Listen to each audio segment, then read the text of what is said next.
airship, and I fancied a change of scenery.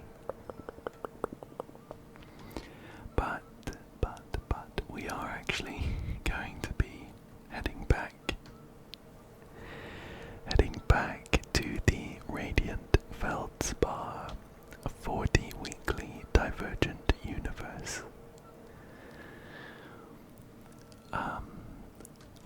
It resets in a couple of hours, and I think,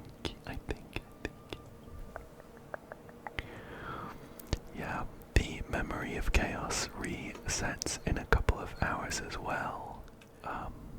But I think that I will probably do a video with the Memory of Chaos and this week's Divergent Universe. So the timings are going to be a little bit out. But by the time this video is out and you're listening to it right now, everything should be fine.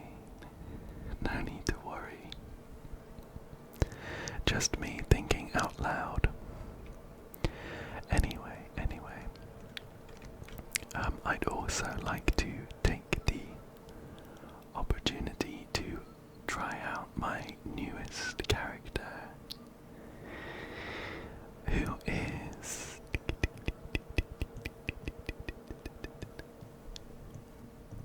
Treeby.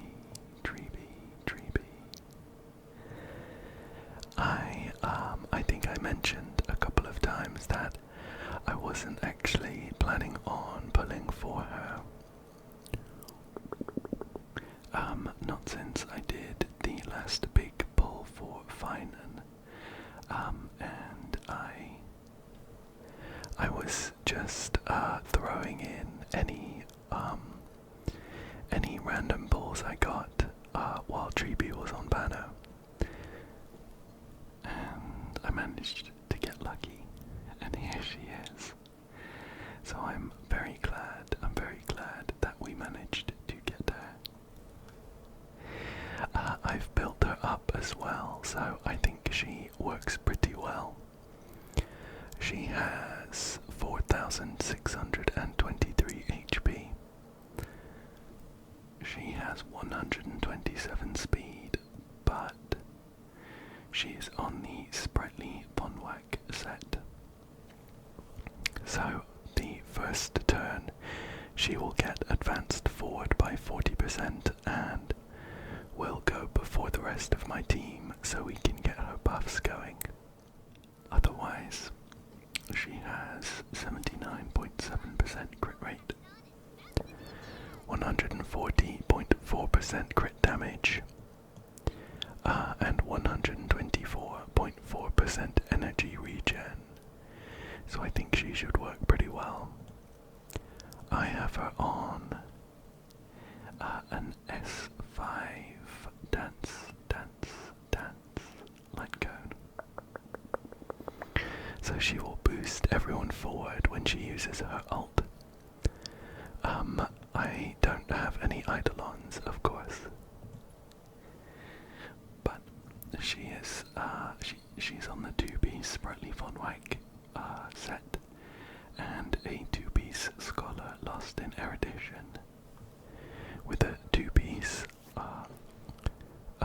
and a 2-piece I always have trouble with this longevous disciple, the one that increases max HP, and she's pretty much fully traced up. Just one left on the talent, which I will do right now. So we only have the basic attack left, but that is pretty negligible. So I think we will try her out in the Divergent Universe. I'm not sure who with just yet.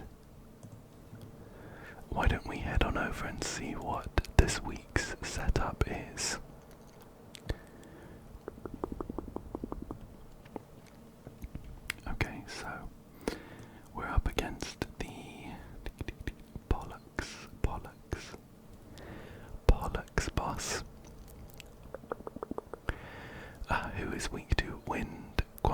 and imaginary.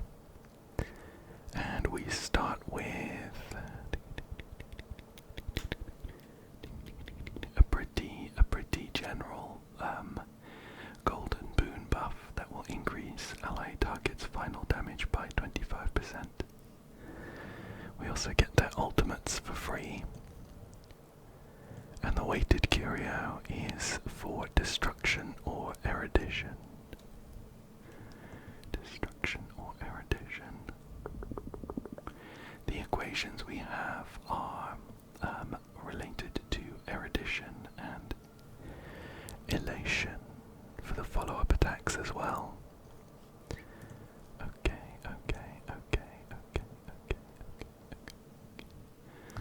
So it seems like it might be geared towards some erudition characters who do follow-up attacks. Jing Yuan would be good, although the final boss, as it stands, isn't weak to lightning. Jade would be good here. She is an erudition character who does follow-up attacks. So we could run her. We'll put her in and see who else we have. Otherwise, the weighted curio was destruction. Phainon's a great choice, of course. Oh, how about we do Blade? Blade and Jade should work pretty well.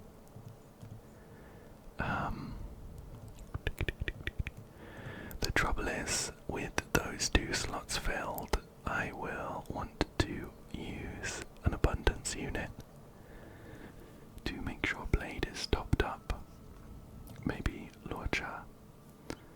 And I really want to bring Sunday as well. But that leaves no space for Treeby.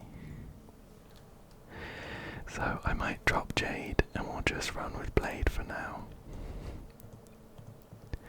Just so that we can see Treeby in action. There she is, and I like having Sunday in the 3rd spot, so I think we'll go with this. I'm going to put Blade in the middle though, so he can catch any stray blast attacks.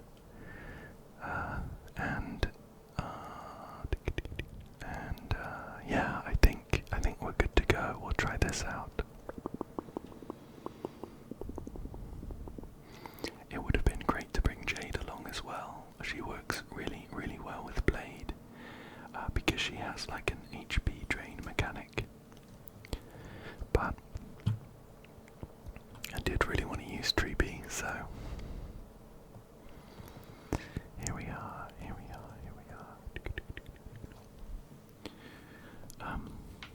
Although I've realised as well that in the course of setting up my team, I left out the only erudition character we were going to bring along. That is okay. Let's pop a couple of techniques. Oh, you know what? We don't need to. These guys are going to be on 1 HP because of a boost we get in Divergent Universe. I'm gonna pop an ult there to make sure they don't get to go before we take them out. We'll take this blessing because it is elation and goes towards our equations. When any ally target consumes any skill point, restore HP. If we pick up a load of blessings that heal us, we might be able to get away with dropping Lorcha and bringing Jade with us. I'll grab this. To expand an equation there. We'll take this as well. And I think I'm gonna go ahead and drop Lorcha and pick up Jade. benefit of running Divergent Universe, I think on the lowest difficulty. I don't know for sure whether it's related to the difficulty, but you get to switch out your teams whenever you like, which is always nice. We'll start the fight against these guys. They are, yeah, we're gonna see a couple here that are on full HP, which is fine. Usually Jade would be going first because of her, one of her traces boosts her up, but I think it applies at the beginning of the first wave. So we actually kind of awkwardly don't get, we don't get the Jade. We don't get the Jade skill before Blade goes. Boom. But we'll do a couple of big hits here. We are losing a bit of HP across the board, but it should be fine once we get to use some skill points. Because of that blessing we picked up. Let's see. I think I'm going to pick up this Sporocarp blessing. It is a nice blue one. We'll grab Shimmering Flag as well. It goes towards our equations. And we've expanded the orange 3-star ones. That's good for us. I don't know exactly what it does, but usually you don't need to play around them too much. They kind of just boost whatever you're gonna do anyway. And I think we'll go in for an Occurrence here. We have the collab product Occurrence. In the bustling inter-astral department store, a capsule machine coquettishly appears before you. Its dazzling lights, ear-shredding music, and countless shoe prints all over its surface are evident proof of its immense popularity. Limited edition Intelligentsia Guild collab capsules. Surely worthy of your possession. Do people actually want this thing? You plant your face against the capsule machine, peering into its contents, to see if it carries merchandise of those familiar to you. How about it? Try your hand. The capsule machine speaks out the thoughts in your head. We get to do some pulls. We only have 290 fragments, but I think we're going to spend them all to pull 5 times. We got a blessing. We got a curio, which will give us some blessings. 1 cosmic fragment, 2 cosmic fragments, 3 cosmic fragments. I'm not sure that was worth it, but it wasn't as bad as it could have been. Dr. DeWitt's photos in his heyday. Dr. DeWitt's invention catalogue. Dr. DeWitt's research journal during his student days. Whoever this Dr. DeWitt is, he sure is narcissistic. But since you're already here, might as well see who else is in those capsules. Oh, we have just enough for one more pull. Wow, we got a 3-star curio, Carnival's Tale. All effects triggered when a curio is obtained will additionally trigger 1 more time, up to a maximum of 3 times in each domain. Sure. Dr. DeWitt's cautionary maxims. Dr. DeWitt's full collection of jokes and dry jokes. Dr. DeWitt's speech to graduates. What? Did the Intelligentsia Guild only use Dr. DeWitt in this collaboration? Calm down, you've already pulled so many times. It's about time it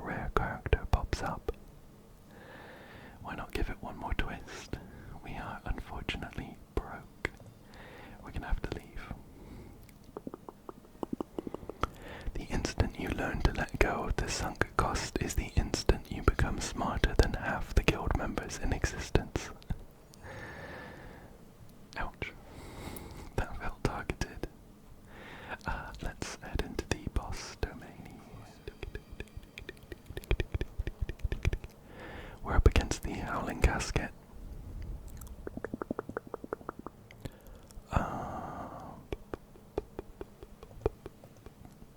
What was the heal one? I think it'll be super useful to boost that. Yeah, I'm gonna boost this one if, considering we won't be bringing a healer along with us. And let's do...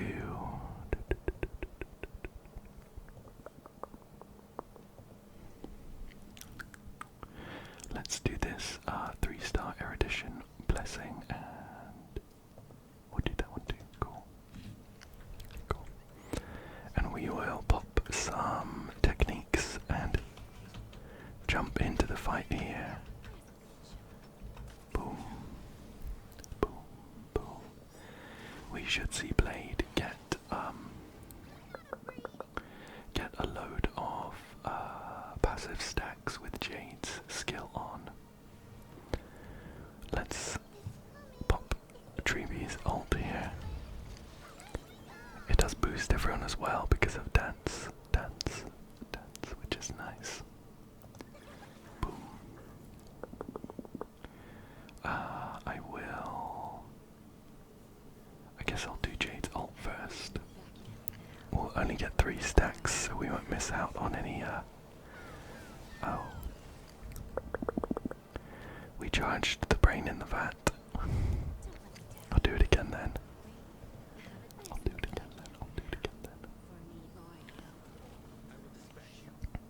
Okay. And I'm pretty sure we should be able to take this guy out with a couple of hits from Blade. Or a big smack from his ultimate. And the first boss is down. Let's see. So, actually in this team, attack increase will only benefit Jade.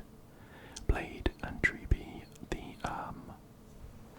they scale with HP, so that's not too useful for us. This one looks okay for the destruction blessing. We might look to pick a few more of those up, considering we have Blade with us.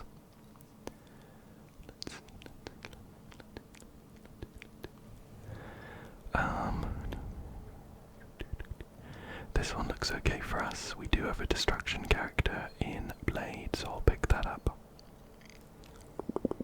And let's go in for another combat for now. See who we're up against. We get another golden boon. I think I'll grab this one on the right, A Fairy Tale About Us, because the book icon shows that I haven't collected it yet. We have plenty of trick snacks to stock up on for our technique points, so I can load up all the techniques before we jump into a fight against these guys. Slice them up.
Blade ult is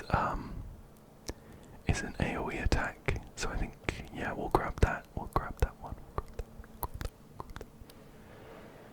Let's grab this propagation blessing. 3 of them, nice. I'll grab this one to boost our speed a bit. And we will continue on. Let's go for an occurrence this time. Oh nice, we have 2. This first one is Imperial Legacy. You find yourself on a nameless planet full of towering metallic structures. Among the ruins, basked in faint sunlight, a massive, sophisticated machine slowly makes its way towards you. It picks up the parts scattered all over the ground and fixes them onto its fortress-like body in an orderly manner. The piston rises and falls, resulting in a vigorous lever effect that brings about the turning of the gears. The machine emits a deep growl as it mends its damaged body with little hope of completion. An old man approaches you with one half of his arm drooping. The ancient Intellitron is unfazed by the peculiar scene before him. Using his last piece of visual crystal he has, he fixates his gaze upon you, an unexpected visitor, and nods approvingly. How nostalgic. Once there was also an organic creature like you standing here, marveling at the lives created by the Emperor. Let's say, who is he? How could I possibly remember? The ancient Intellitron shakes his head, and a string of jewed cables falls out, along with several oxidized chips engraved with the crest of the Rupert Empire. They say I'm broken, just like this kid here. The dreadful steel fortress comes to a halt behind the old man. Its gears grind against each other non-stop, producing an odd noise. It seems to be responding to the old man's commands. The Emperor's legacy isn't only available for inorganic creatures. If you can free yourself from your current shackles, it will guide you in the right direction. A faint crimson light flashes in the Intellitron's eyes. His words send ripples of resonance in your consciousness like a spell. So we can touch the legacy of the Empire for a very low chance of receiving a response from the legacy, which would give us 300 cosmic fragments, 3 random blessings, and 3 random curios. If we had enough cosmic fragments, we could accept the legacy of the Empire, which would give us 2 random Rupert Empire series curios. I would like to aim for that at some point. I'm pretty sure if you have all of the Rupert Empire curios, I think they might merge into a new, like, really, really good one, because they tend to have downsides. So I imagine that when they merge, they'll be like really good. And it's a curio I haven't got yet. I feel like it will be attached to an achievement as well. Unfortunately, today is not the day we will have to touch the legacy of the Empire. The colossal metal behemoth has not responded to your expectations. However, there is no need to rush, because one day the successor to the Empire will come here. The battered moving fortress glides past the top of your head. Your heart almost stops beating because of the enormous roar. By the time you snap out of your trance, the ancient Intellitron has gone far with the machine, leaving behind tire tracks on the ground. We did not receive the blessing of the Empire. Let's go into the Marshmallow Occurrence. A burst of heat from the stovepipe inflates the sheepskin airbag in an instant. The sugar-glazed propellers creak and groan in delight. After one last check of the cotton candy-wrapped aircraft, you lift off, wobbling into the sky. The tragedy of the skyship is no secret, but you're convinced its downfall came from being too conspicuous. With that in mind, you took the smarter route, miniaturization, and for an extra touch of brilliance, you used cotton candy to disguise yourself as a drifting puff of clouds. From up here, valleys and rivers unfold beneath you. A breathtaking panorama. You feel the refreshing chill of a breeze unique to high altitudes. But with every inch you climb, so does the risk of catching Aquila's attention. A choice must be made. This occurrence rings a bell. I think maybe we've read through this before. That's okay though. We can either add some sugar and keep increasing the height to get some curios, and a negative curio, or we can turn off the stove and descend for some fragments. I think we'll just get the fragments this time around. You're already standing above 99.99% of Amphorius. Perhaps it's time to descend. The ground is far more dependable. Perfect. Let's go for a combat. A combat this time. We have a nice technique, destructible waiting for us there. And plenty of trick snacks. So we'll jump into a fight here.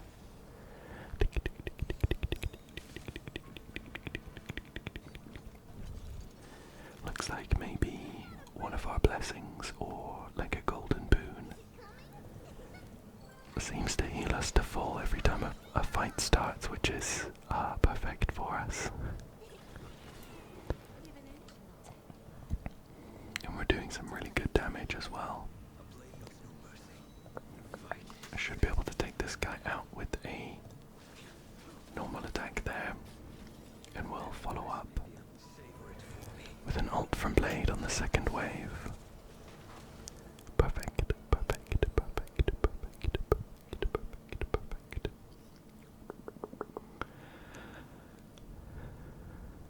I think we'll grab Simon in the sea. An elation blessing. And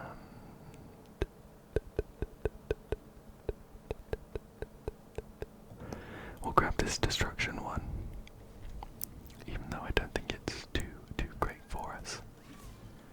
Let's go for another combat domain here. Oh, they were almost alerted, but we'll just pop all of our techniques. It's nice that this team can use all of their techniques without having to fight each other for the combat entering technique.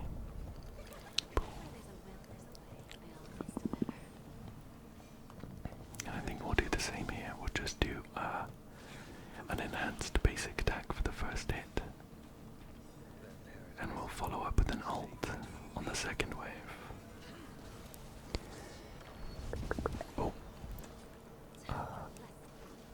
Oh, there's a third wave. Of course there is. There were 3 enemies in the overworld. That's okay. We managed to take them out before letting them have a go. This blessing will expand an equation. And let's see. This one's pretty good. This erudition one, which will increase our max HP after we use our ults. Perfect for Treeby and for Blade. Let's grab this one too.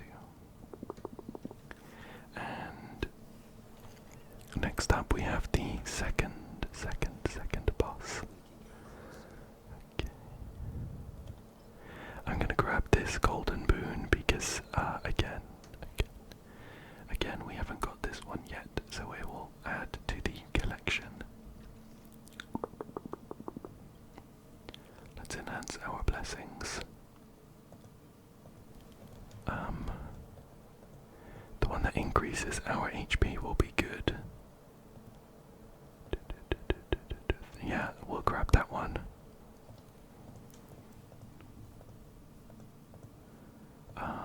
Some extra energy, sure. Yeah, we'll grab that one too, and I'm not putting too much thought into this. We get all of our energy anyway, so no need to do that. Some extra alt crit damage, sure. This altar of fortune will replace all of our blessings with random equations and blessings, with a higher chance to get remembrance ones. I don't think we will run the risk there. Instead, I'm gonna munch on a couple of trick snacks. And we'll fight this big guy here. Shouldn't cause us too much trouble. Especially not considering we are gonna get to go before all of them. I think potentially multiple times. I'm gonna use Jade's ult here. I think it will charge again because of Brain in a Vat. And I don't want to waste it on another Trippy ult or anything. Better that it goes towards one of the DPSs. Okay. We'll pop that on Blade. And we will get whacking this guy. Boom. And an attack to finish him off. Perfect. Not too difficult. So we could split all of the damage amongst us. I guess that works pretty well with Blade, but after his buff, he has a really good taunt on his skill.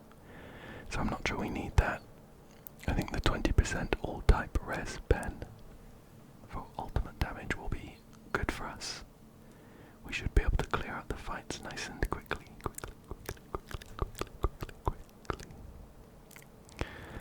Okay. I don't think any of these look too good. We don't really want to advance the enemy targets. We actually don't want a shield here because it will count against Blade's HP loss. And we don't have a lightning ally. Let's reroll. We don't have ice, we don't have lightning. I guess we will go for the quantum ally one, of which we have two. Treeby and Jade are both quantum. Why don't we go for an adventure domain? I feel like I don't do these too often. Okay. We are gonna have to try and avoid the beams. I feel like tiny Treeby could help here with her minuscule model. So we're gonna be able to see where these beams are gonna get shot, and we're gonna have to stand in a safe zone. And the aim is to do it 6 times. Which will give us the biggest reward. Oh, that was a close one. You have to really quickly gauge where all of the... not quite. I was slightly too far to the left. Yeah, you have to really quickly gauge where all of the lasers are going to go and stand in the safe spot.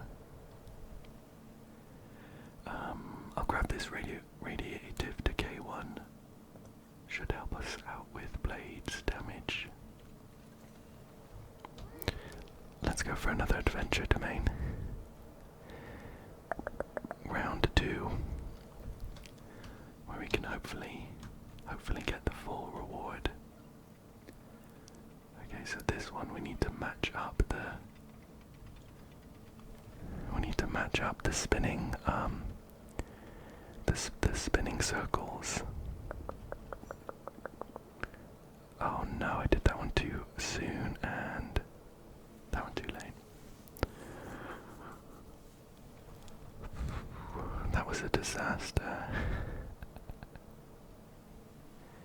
I'm pretty sure you can do that one pretty systematically. Like, I'm sure each of the circles, the outer, middle, and inner one, I'm pretty sure they spin at like the same speed each time you do this adventure domain. So you should be able to know exactly where it's going to stop based on when you press the button. I don't do this domain nearly enough to get a good idea of that though. Let's see what Screwlim has to offer. We have quite a few cosmic fragments, and we're in the final shop. Sure, we'll get this turn boost if we defeat an enemy target. What else have we got? Weakness break. Loads of weakness break ones here. We don't need the crit rate really. Sure. I'll grab all these top ones. Where are we? 840. Yep, sure. Let's get those. And we'll put a couple of upgrades in. And we should be in a good spot. Let's see. Sure, we'll get extra alt damage res pen. We have 2 more. We'll take the follow-up attack damage, defense, penetration there. And we'll jump into the Pollux fight. Let's grab this one. It will boost our damage after we restore HP, which we do pretty consistently. Pop a couple of techniques and we'll jump in here. Boom, boom, boom, boom. I don't think we're like super strong. I have had stronger Divergent Universe runs, but we still shouldn't have a big issue. I'll pop a couple of ults. I was kind of hoping we could break their weakness so they didn't get a go before we get played here, but we're a little ways off. We're actually doing some really nice chunks of damage though, to be fair.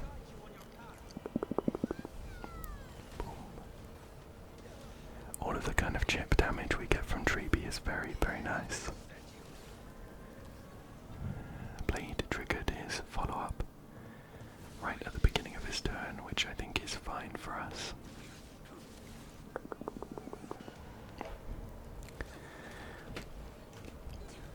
And we'll get another follow-up from Blade here. Perfect.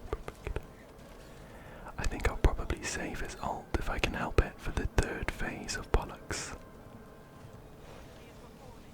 Sunday can boost him back up though, so we'll see how much damage this empowered basic attack does. They're on 1 HP, 1%.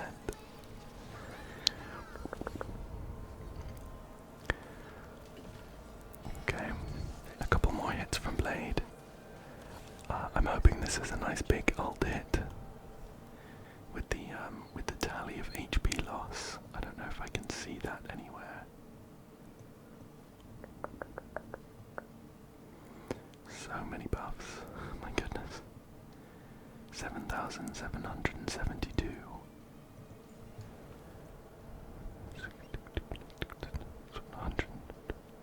Okay, it won't be a huge amount from the HP loss tally then, but we'll see how much it does. Not bad. Almost hit a cool 2 million. And one more hit and we'll be done. Perfect. So, a pretty straightforward final fight there. Let's leave the Divergent Universe.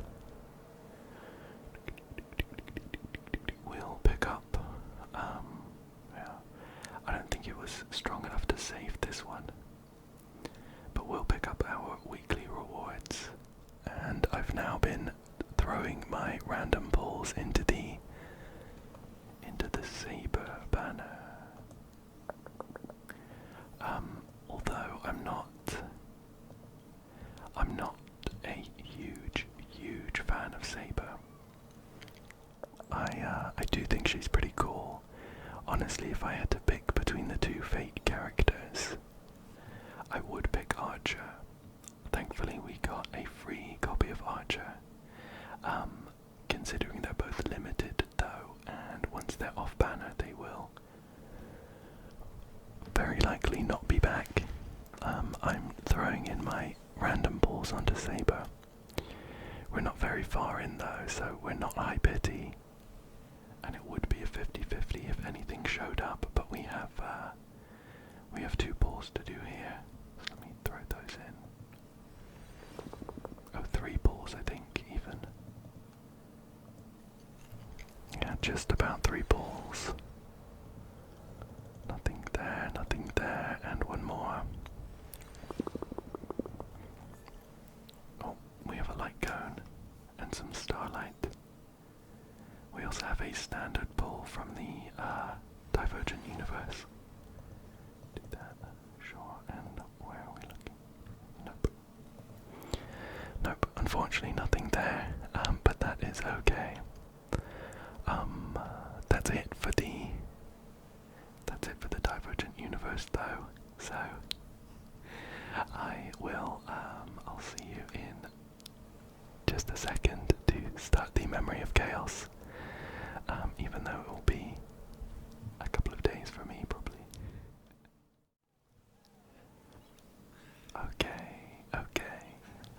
Okay, so I am back, and the new MoC has just come out,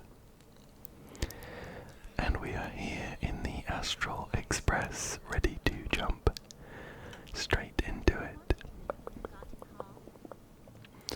I haven't seen the gimmick, the special effect yet, or any of the bosses, so I'm excited to see what kind of teams we will be using. Even though I have a feeling they're gonna end up being pretty similar to the last time. But we have the Gambler's Plight Memory Turbulence. It says, at the start of every wave or cycle, apply memory imprint to an enemy target of elite level or higher. This effect lasts until the start of the next cycle.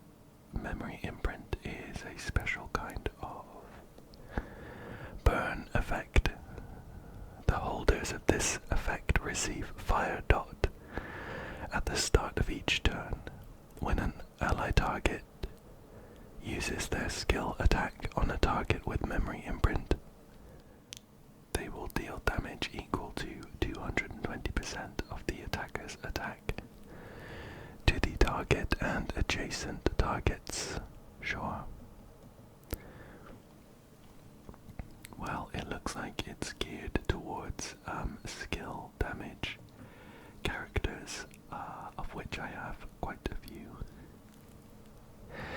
So I think we'll have some nice options.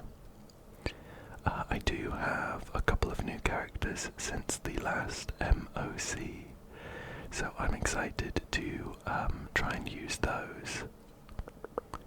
Let me grab this before I forget, and I'm going to pick up those as well.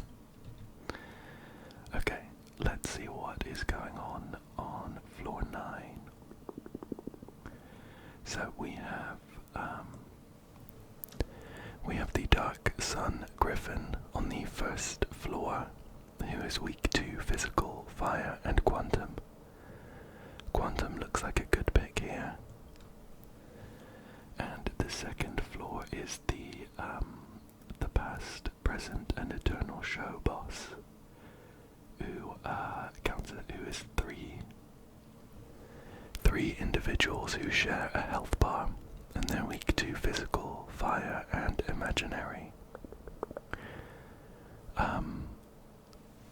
Well, one of them is. There's one weak to physical, fire, and lightning, and one weak to fire, lightning, and imaginary, so fire is the only one that is shared across them all. Okay, cool. Well, I have been wanting to use Archer when I get the chance, so I think I'm going to use him on the first floor. And I think he will go well with Sunday, Treeby, and we might not need a healer, to be honest, on floor 9. How about we bring Cypher along as well, and we'll just try to take them down as quickly as possible, so they don't do too much damage to us before we finish. And on the second floor, I don't have like a properly built fire DPS. I have Firefly, but I don't really use it that often, and she's not built very well. But I'm looking at the imaginary, and I feel like we haven't used Mighty in a while, so we can bring him along. I was gonna say I really love using Mighty with Sunday, as if that is not the case for every single carry I have. It's just a shame when I can't bring Sunday along. But my Bronya is geared up, I'm pretty sure. And why don't we bring the Remembrance Trailblazer, and we'll bring Lorcha as well. Cool. Before we jump in, let's double check our builds, make sure everyone has gear on, and we can do a bit of a gear review as well. I think we'll swap them like that. I'm pretty sure Bronya, or at least the Trailblazer, has the Lushaka set on, which boosts attack of the person in the first slot, and Mighty is an HP scaling character. We can double check, but I think this will be marginally better. Okay, so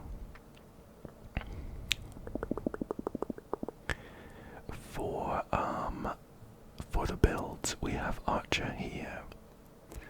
He has 3017 attack.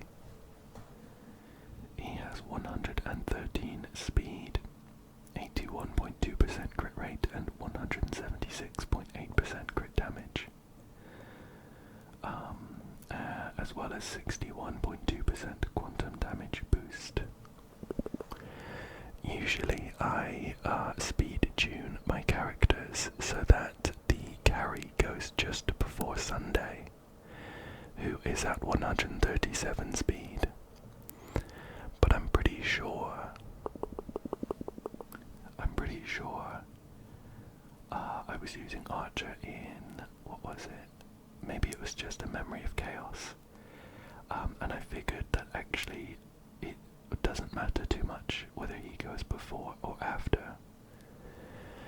If he goes before, we'll just be using a basic attack, because of the way that his skill works, and because I don't have sparkle, so I'm running low on skill points usually when Archer's around. So we'll try this out and see how it goes with a slow Archer. He does have his signature light cone, the hell where ideals burn. This is the one you got for free if you did a certain number of pulls. So yeah, we have that.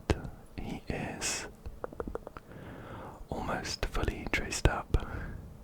We'll put a couple more points into his talent. There's a little bit more work to do on his traces, but the skill is the big one. We'll see how it works in the fight, but this is where a lot of his damage comes from. His ult does a huge chunk as well, though. I think it goes up to 1,000, yeah, 1,000 at max level. So that's how his traces look. He has no eidolons, and I have him on a split 4-piece set, 2-piece of Wave Strider Captain, and 2-piece Scholar Lost in Erudition for some crit damage and crit rate. He is also on the Rutilant Arena planar ornaments for the extra crit rate and the skill damage boost, because we've reached 70% crit rate. And all these pieces are geared towards attack, crit rate and crit damage, with I think a little bit of speed. I might have some better pieces, to be honest. I've been trying to farm for some better boots for Phainon, who I imagine we'll get a chance to look at later. So I have a load of these Wave Strider Captain pieces. This one's pretty good because we have the attack, crit rate and crit damage, and 3 rolls into crit damage. But 1 roll into HP isn't exactly what we're looking for. Also this one is similar with a roll into defense. It's not awful though. For the body we have a crit damage main stat. Some shared rolls there. And the boots we have attack percentage there. Then quantum damage boost on the sphere. And attack percentage on the rope. Whoa. What's this? We have an attack percentage rope with 4 rolls into HP. That's funny. I wonder if I just had that on for the speed. Now that we're not bothering with it though, I can swap to something a lot better. We'll switch to that. I'm glad I checked now. Cool. Yeah, we'll use that one. I wonder if any of these are better now that we're not worrying about speed. We have a roll in speed and 2 in crit rate. We don't really want to lose much crit rate. Although I've gone from... oh, I'm up 6%. We're pretty much capped, I think, with Sunday. Sunday gives, I always have to check this. Why is it part of his talent? 20%, so we only need 80. Archer is currently at 87. So as long as we're running him with Sunday, we have capped there. So I could swap to something else. This one gives us some nice crit damage, although we're losing 3.4% attack. I think that is still better, so I'll do that. And how are we looking now? The attack has dropped a bit, but we're up to 201% crit damage and 84% crit rate. Sure, let's try that. Okay, cool. have Sunday here, of course, who his build has not changed. He's speed tuned to work with most of my carries, not Archer though, and otherwise he has loads of crit damage, because he grants a buff based on that. I have his signature light cone, a grounded ascent. This is one of the reasons why he works pretty well with Archer, because it gives an extra skill point. Every 2 instances of a skill or ultimate, he's pretty much fully traced up with just 1 missing in his basic attack, which doesn't matter too much. And he's on a 4-piece Sacerdoce's Relived Ordeal. And Lushaka the Sunken Seas for the planar ornaments. We have Treeby here, who I'm pretty sure we checked their build for the Divergent Universe run, but just to double check it again, we have some high HP damage scales with that. 127 speed, but we do have the Sprightly Von Wax set, which boosts her up, so she'll be going first. And 79.7% crit rate, with 140.4% crit damage. She also has some energy regen from the rope, and that is about it there. I've got her on a super in position 5 dance light cone, and a split set, mainly focusing on the stats for some crit rate and some HP, and she is at E0. For Cypher, she is speedy, she is quick. 174 speed, 2446 attack, and the crit rate and crit damage don't matter too much. I do have her with 58.8% effect hit rate. She applies her own debuffs, and I have her on the Resolution Shines as Pearls of Sweat light cone. So we also want to be applying that debuff. Her traces could do with some work, but I think she works pretty well as they are, so I'll need to work on them, but it should be fine. And she is on a split set, focusing on the speed stats really, but we have her on the Firmament Frontline Glamoth planar ornaments, just for a bit of extra damage. And that's my first team there. For the second team, we have Lorja for the healer role. His heal scale with attack, so it's pretty high with 2,796. He's also pretty quick with 145 speed. He has a bit of energy regen, 119.4.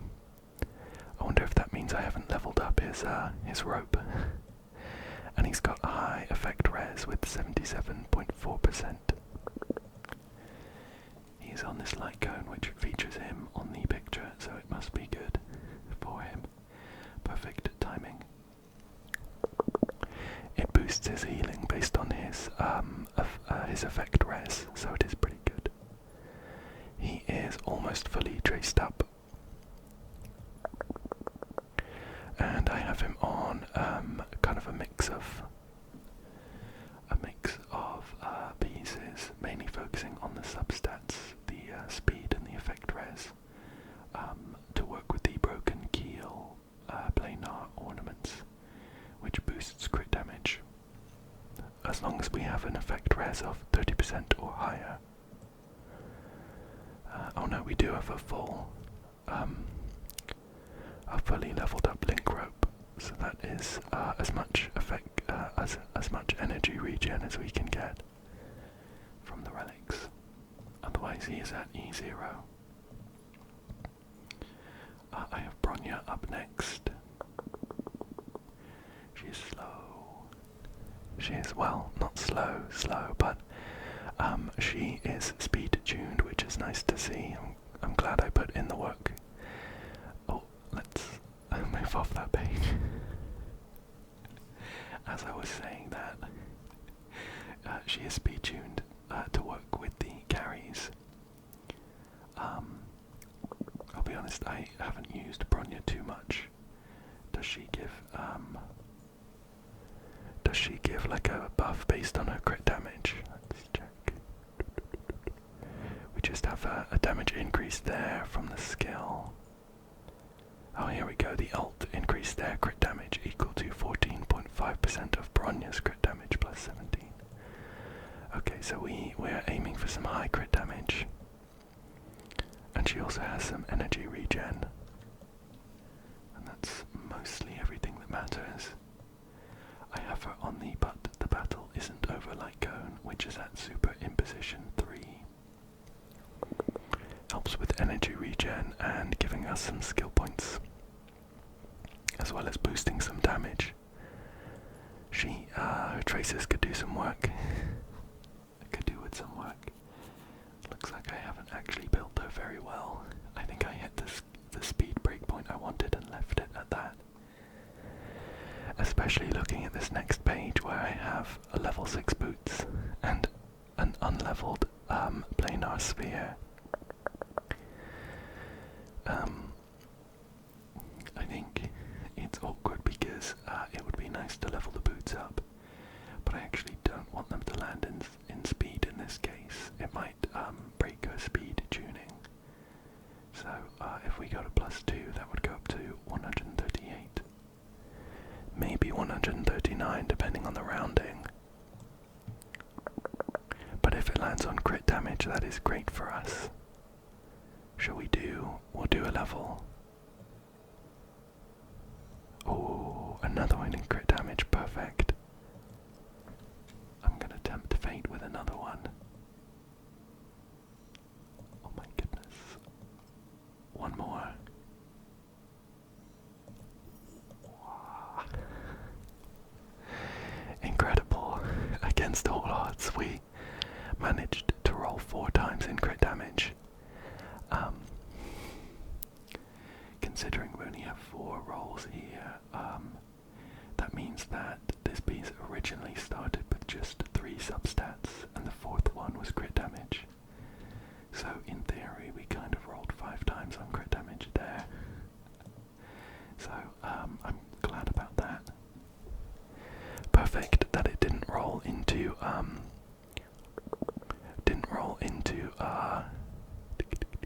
the speed.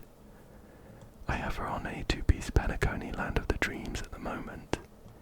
It does increase her regen rate and increases damage by 10% for all other allies that are of the same type as the wearer, which will be good for Anaxa if we run her there.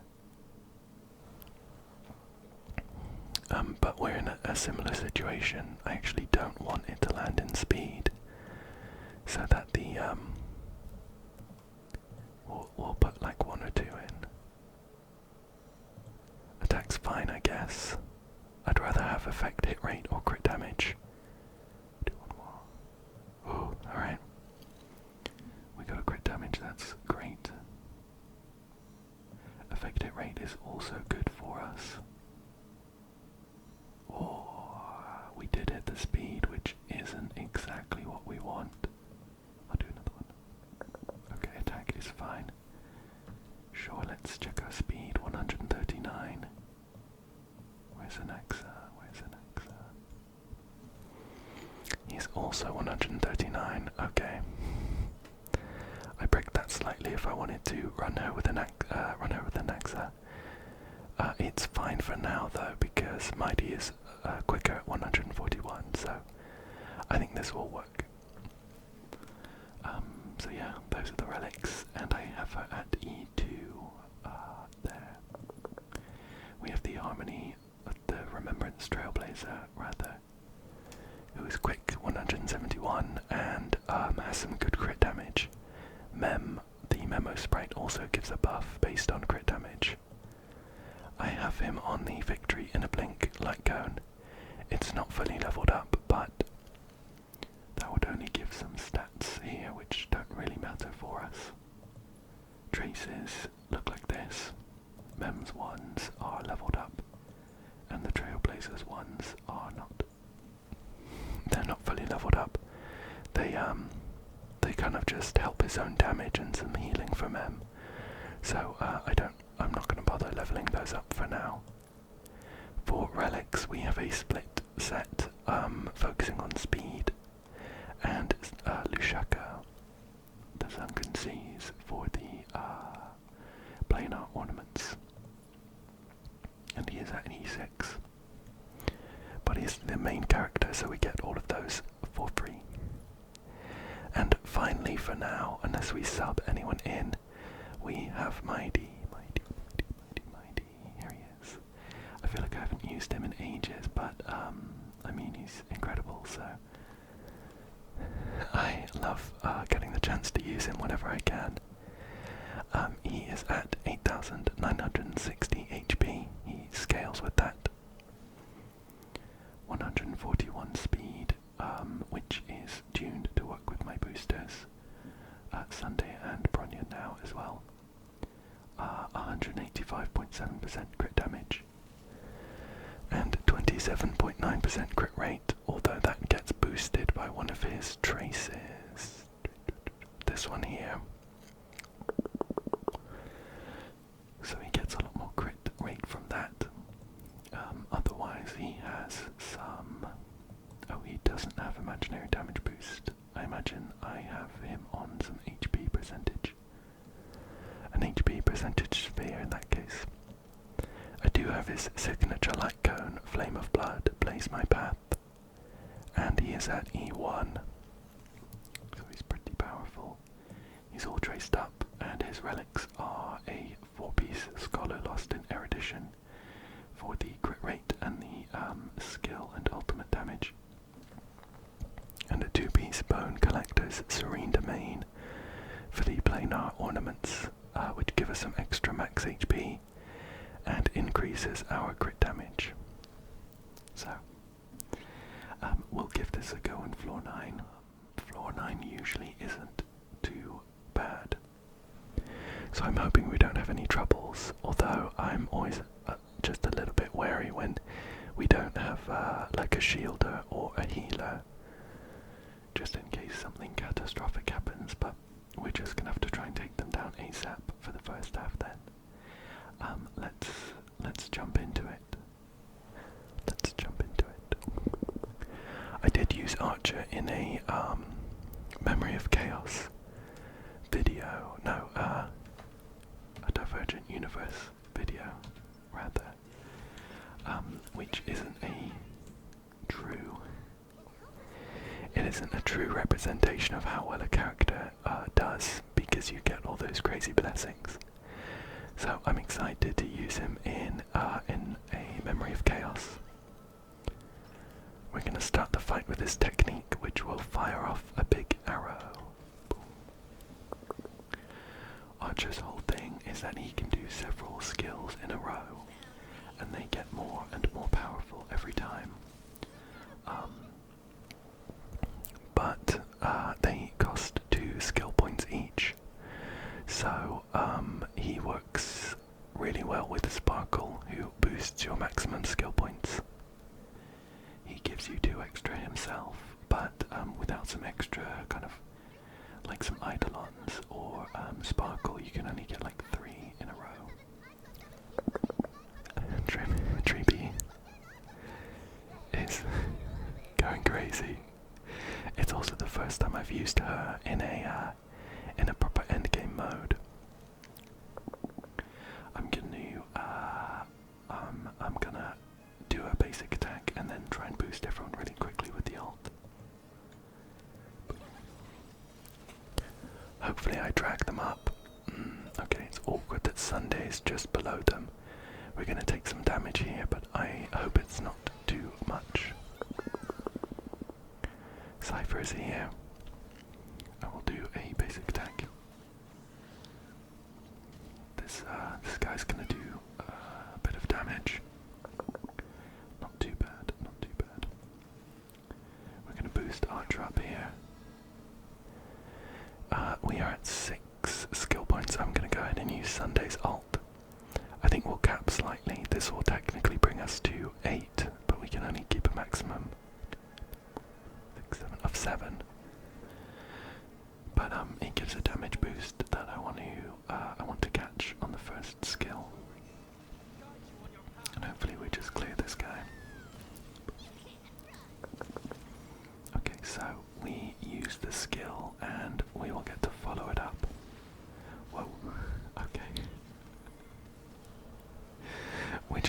killed that guy. I wasn't expecting that. I mean, as long as this guy on the right doesn't kill us, we should be fine. Yeah. I guess we can do Archer's ult. It's not going to break anyone's weakness or anything. But I'm going to use it on the guy on the right. Because the Memory of Chaos effect gives us some blast damage that I'm going to want to be focusing on this guy to catch. Unfortunately, we don't get a... Okay, that guy just died. This is floor 10 after all. Floor 9. I'm just going to use Cypher's ult. It might just kill this guy. Right, okay. I was worrying for nothing. I mean, I'd say they did pretty well. Floor 9 might not be the best judge, so I might bring Archer along in a higher floor if we find the right weaknesses. For now, though, we can jump in against the second floor. Oops, I want to do that closer.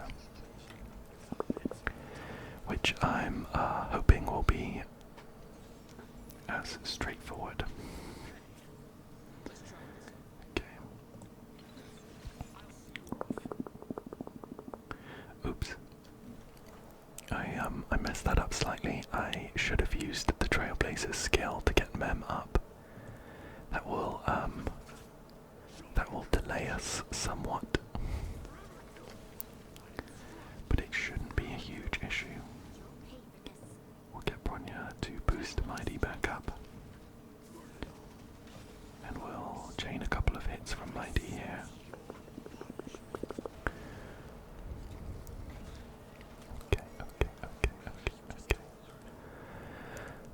Yep, we'll get Mem out now. We should be able to clear this first phase with an empowered skill there. Perfect. And Mem will boost Mighty right at the beginning. Oh, that's awkward. Mem's always a bit difficult to work with because you can't always control exactly when they go. I think this charge is based on the amount of energy you gain across the team. But for example, that's awkward because Mighty was gonna go next. So it would have been great if Mem boosted him after his go. Let's heal Mighty up a bit. I'll pop the ult here. Just to make sure we're in a good position to get the talent field of Dodger back up as soon as possible. And we'll boost Mighty with Bronya's skill here. Should do a big old hit. Boom. Not bad, not bad, not bad. We'll clear them potentially depending on how the empowered. I'm hoping this takes them out, and then we'll get the empowered hit on the second health bar. Oh, not the 3%. 1%, okay. That's a bit dumb. We'll boost Mighty, he will finish them off with his first skill, and fingers crossed his second skill takes them all out. As soon as they come back.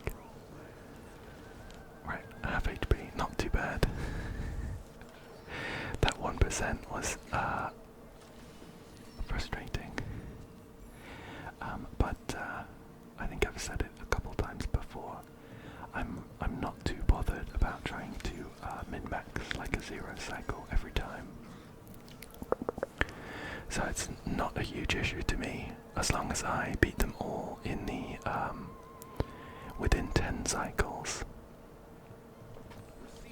Bronya has been slept or something, so she won't be going here.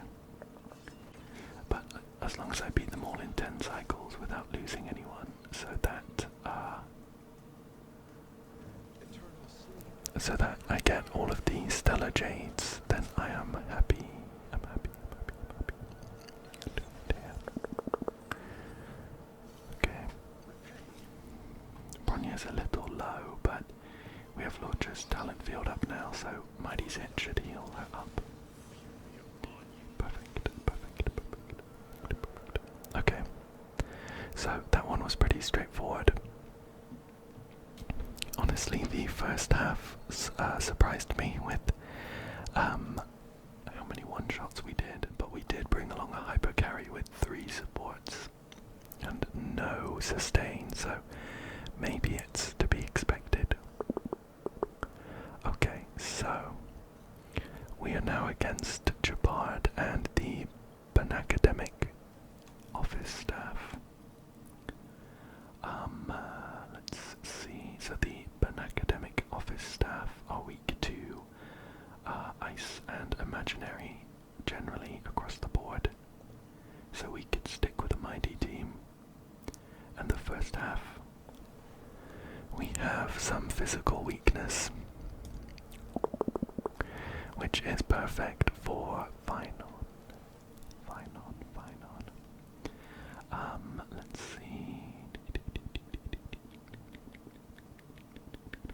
I mean, this looks pretty good to me. I think we will swap Treeby out of the first half, because we kind of want support to target Phainon to give him some extra ult points. Although the bonuses from Treeby's ult and talent do carry forwards into Phainon's special phase, so I think that should be fine actually. We'll keep Phainon here, and I like running Aventurine actually. He gives some nice debuffs to increase the damage they take, and when you use his skill it counts as having used an ability on Phainon, so gives him an extra ult point, and I think we'll probably stick with that for the second team as well. Let me just quickly check my Phainon build here. So we have 3005 attack, 138 speed, tuned perfectly to work with Sunday. He has 75.2% crit rate and 151.2% crit damage, so that'll go up to 95% with Sunday's buff. And otherwise he has 38.8% physical damage boost. I have his signature light cone, and I have him at E2, so he should do pretty well. He is fully traced up, and he is on a 4-piece Wave Strider Captain and a 2-piece Rutilant Arena planar ornament set. And I've been farming loads to try and get him the best gear I can do.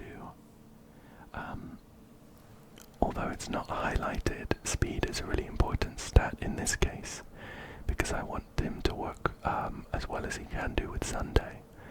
So we have our pieces are just geared towards attack, speed and crit rate. And honestly they're all pretty good. The boots, that one could be better actually. The defense stat doesn't bother us too much, but we do want the speed, definitely.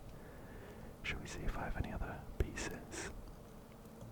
6 speed is a bit overkill.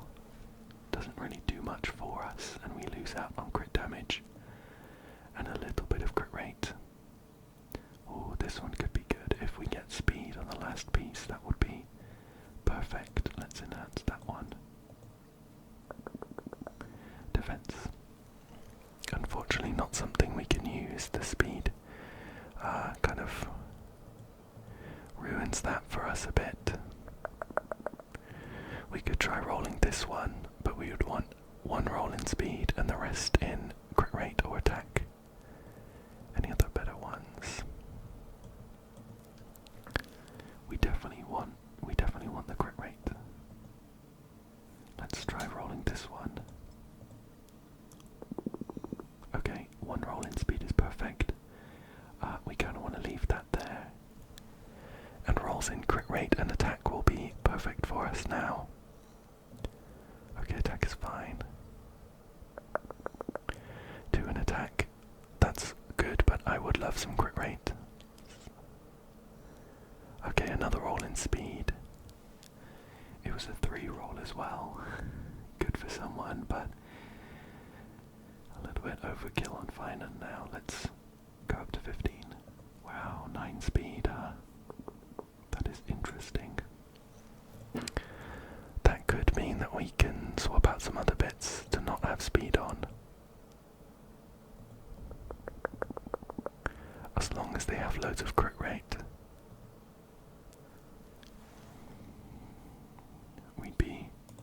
Where is it? So we'd be losing out on like 5% of crit rate. And we'd be gaining 5 speed. So we can drop 5 speed from somewhere else. Maybe the boots. The boots are the one that I really wanted to replace. Because other than the speed, which was kind of necessary at the time, it was really wasn't a good piece for Phainon.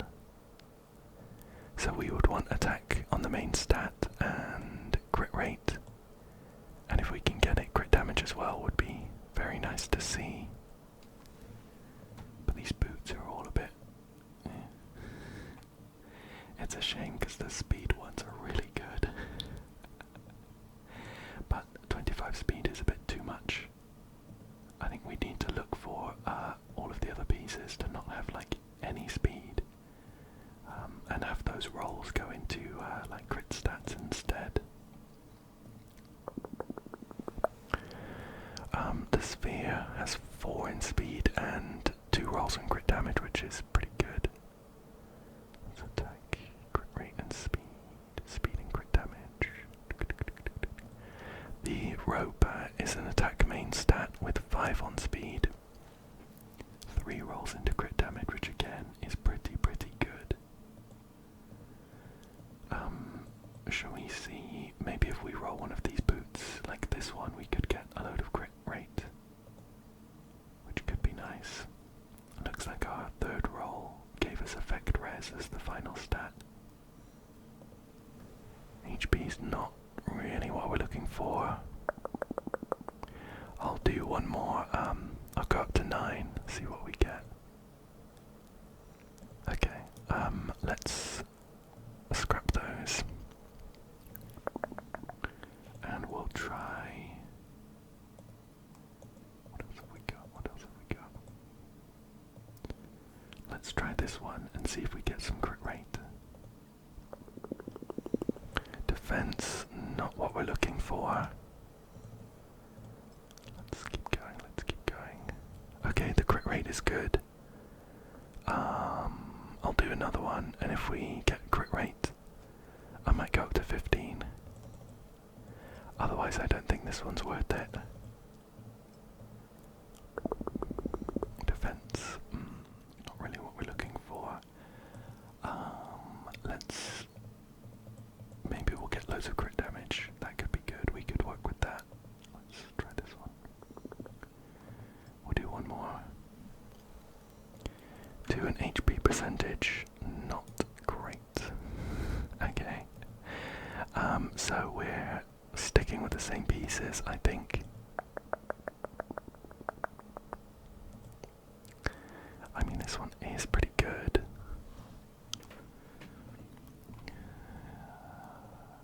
Anywhere else we can drop the speed and pick up more crit rate. How about this one? That one already has 2 rolls in crit rate.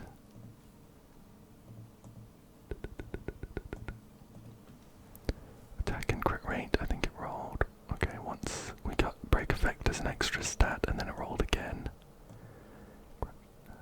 That could be good.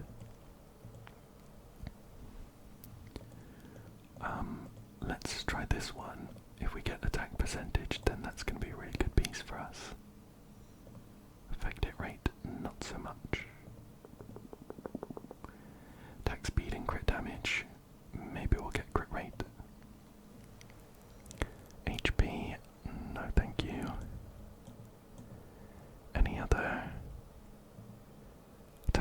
rate.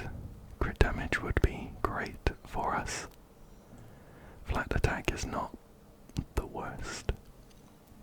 We might think about that one some more. Anything else?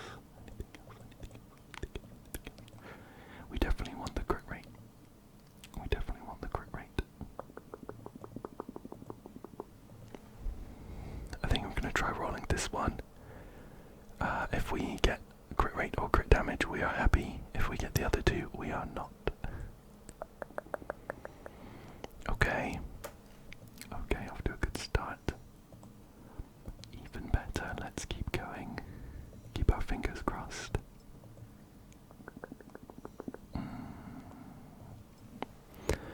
One in break effect isn't the worst. Let's keep going. Another one in crit rate would be worth it to swap out, I think.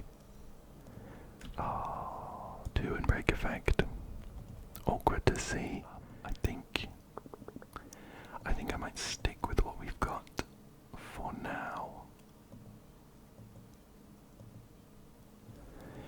But I do want to revisit his build. It's just all of these like small +3s and stuff. I think I need to get rid of them to clean up my pages, and then we'll think about how to swap everything around. Yeah, I think let's go with that for now. The only other character we have here that is new for this floor is Aventurine, who has loads of defense. Which gives him some crit rate as well, so he's gonna have a decent crit rate and crit damage ratio. And he's got 137 speed, which is pretty quick. Fairly quick. He is on his signature light cone, Inherently Unjust Destiny, and he is at E1.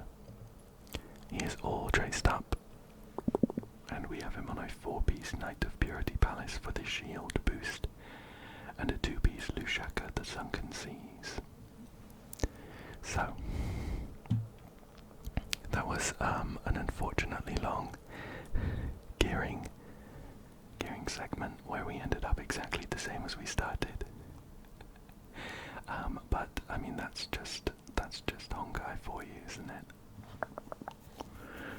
Let's jump into floor 10 and see how we get on. So we'll use Sunday and Treeby here. We want to save two technique points for Phainon's technique, otherwise we're going to roll the catcher with Aventurine. Once more. Unfortunately we didn't get the max defense boost, but we'll jump in for the fight here. Boom. Boom, boom. And the goal is to get Phainon up to 12 ult points here as soon as possible, so that he can go into the Caslana state. Usually I run him with the Remembrance Trailblazer, which gives him a very good true damage boost while he's in his ult state. So I'd be interested to see if he still does the huge hits without that.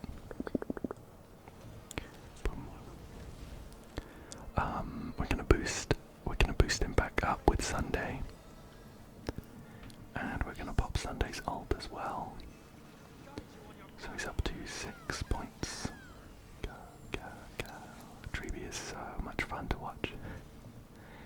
We'll do another skill. Almost cleared the first half with just the normal ones. And we're gonna use Aventurine's skill.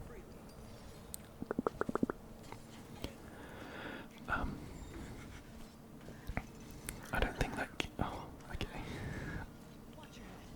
Even with the extra effect res we get from Aventurine's skill, we unfortunately got CC'd on Phainon.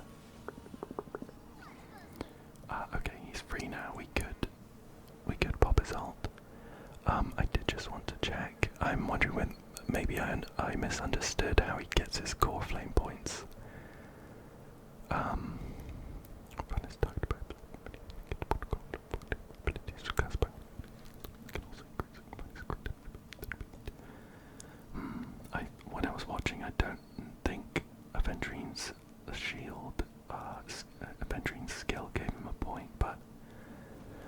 sure when I've been playing with Phainon previously it did. Maybe I misunderstood. I think if we use this team again with Phainon and Aventurine, I'll pay extra attention. For now though, I'm gonna pop Phainon's ult. And we get the absolutely incredible, beautiful Castellan estate. It would be a waste to use our big skill here, so I'm just gonna do the basic attack blast. And we'll use this skill now. And there goes Jabard. I'm a big Jabard fan, so I'm somewhat sad that we just one-shot him. But I need those stellar jades, so we'll keep going. Right. So, we're going to jump in to the second floor here. The second half of floor 10, rather. And I'm going to remember to use the Trailblazer skill to get Mem up and running. And the action advance has lined up a lot better this time, so we're in a better position. I'm gonna boost Mighty and then use his ult, so that it benefits from the damage boost of Bronya's skill. Doing it here.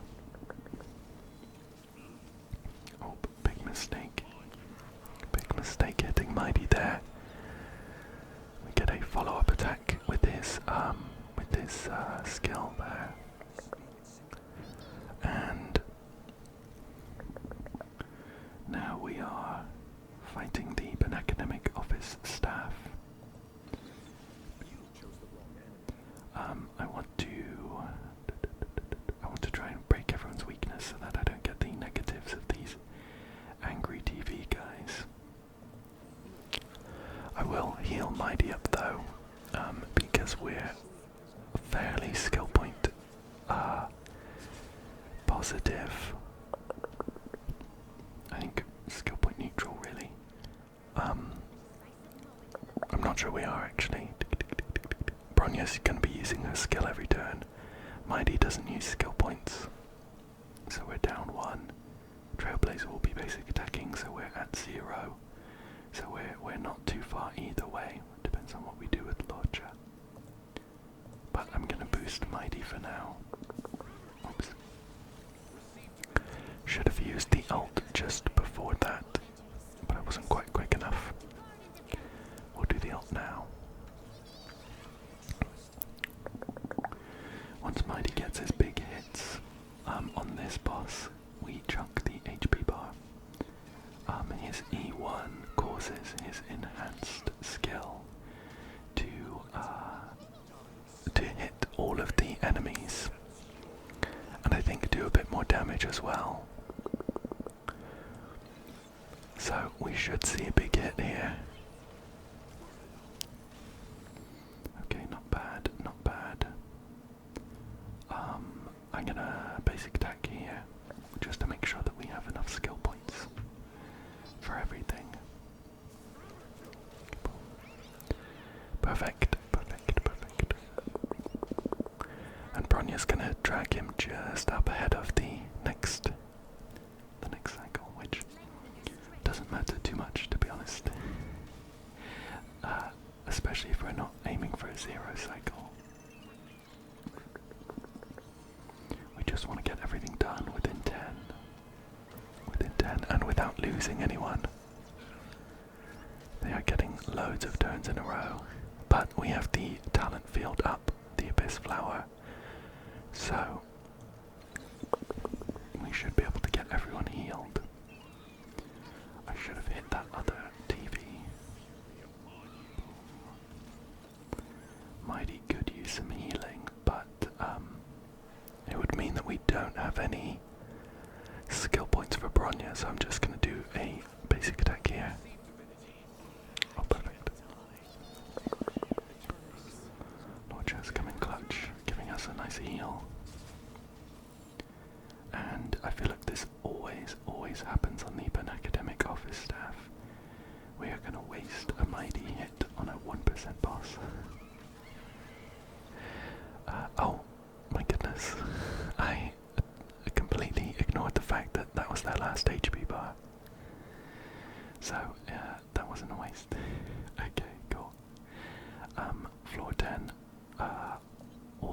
went without too much of a hitch. Next up we have Kafka and the Flame Reaver. Now the Flame Reaver is weak to Ice and Quantum. So I'm a little bit tempted to bring Archer again.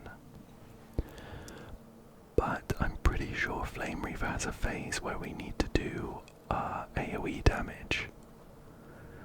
So I'm not sure that Archer will be the best.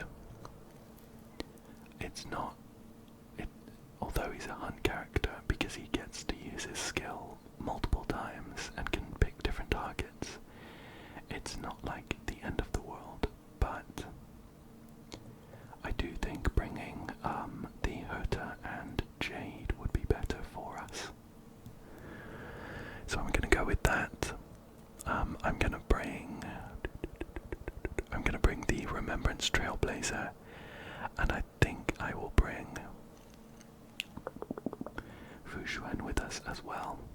So a couple more builds just to double check. We have the Herta here, who has 2,773 attack, 147 speed. She is at 42.8% crit rate and 172.1% crit damage. Although her crit rate does get boosted by her Izuma Gensei and Takuma Divine Realm planar ornaments. It increases our attack by 12%, and considering we are running her with Jade, we will get another 12% crit rate from that. Otherwise for gear we have 4-piece Scholar Lost in Erudition for the skill and ultimate damage. So we'll get 12% from that relic, and we'll also get, from running Phainon, we will get, I think it's 12% crit rate from that. So we are gonna get an extra 24% crit rate, which will bring us up to 60, 66, 67. It could be a lot better. I would love to run it with Sunday, but Sunday works so well with Phainon. So I think we will be happy with that for now, unless there's anything we can swap out. More crit rate. We have 9% on the head. We do have a crit damage body, but we'd lose quite a lot of crit damage from swapping that out.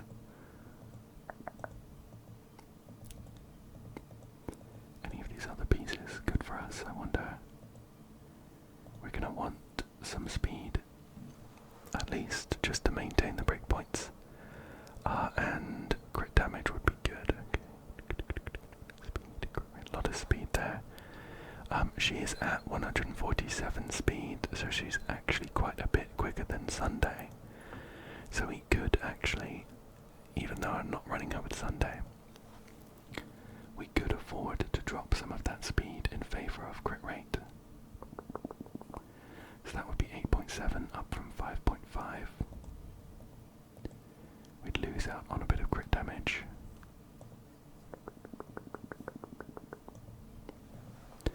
I think it would be worth it for some more consistent crits though. And anything else we can swap out, these boots, speed, attack and crit rate, speed, attack and crit rate. This one's just ice damage and speed. I don't really have anything much better than that though. Maybe these attack ones. I don't know how much better they'll be though.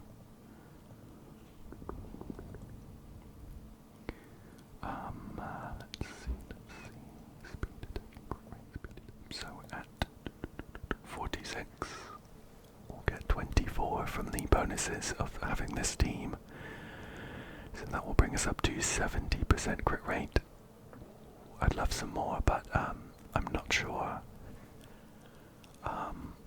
But I'll need to do some gearing another time. I think we'll stick with this for now. Otherwise, I have her on Jing Yuan's signature light cone, which boosts our crit damage skill and ultimate damage, and she is at E1.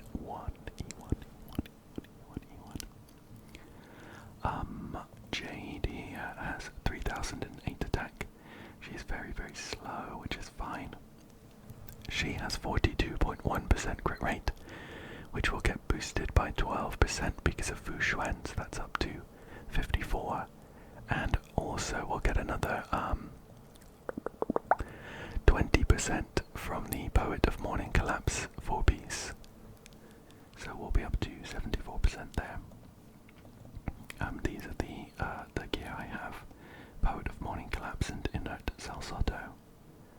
She's currently on a Super Imposition 5, the Birth of the Self Light Cone, which increases our follow-up attack damage, of which we do a lot. She is at E1, and she is all traced up. Finally, we have subbed in Fu Xuan, who is basically a big ball of stats. Defensive stats. She has a load of HP, 8,286, and a decent amount of defense, 1,480. She has some crit stats, just because she does a few attacks. Otherwise, that's kind of it. She's fairly slow, 129. But again, it doesn't matter too much. She's there to soak up damage for the team and give a nice crit rate buff. I have her on the Landau's Choice Signature Light Cone, Super Imposition 5.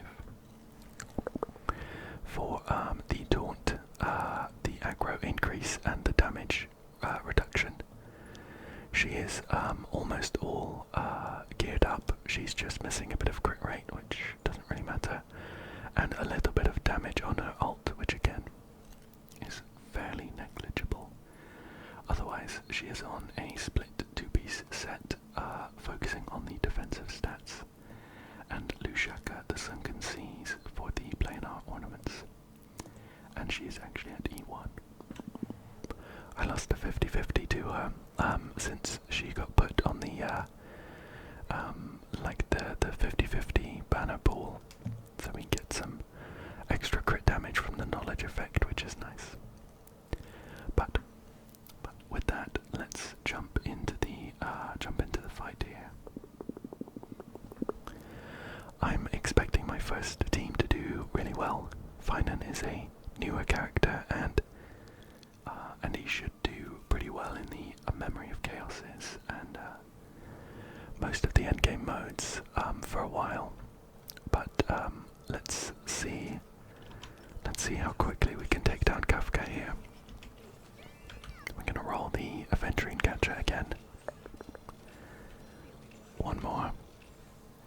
No luck, no luck. But we'll start the fight with Phainon's technique here.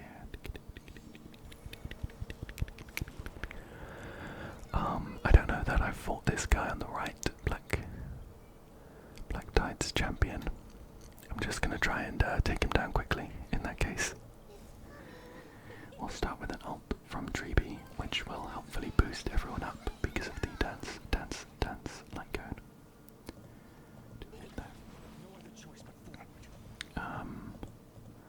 Just hit one of them. We'll boost Phainon back up with Sunday.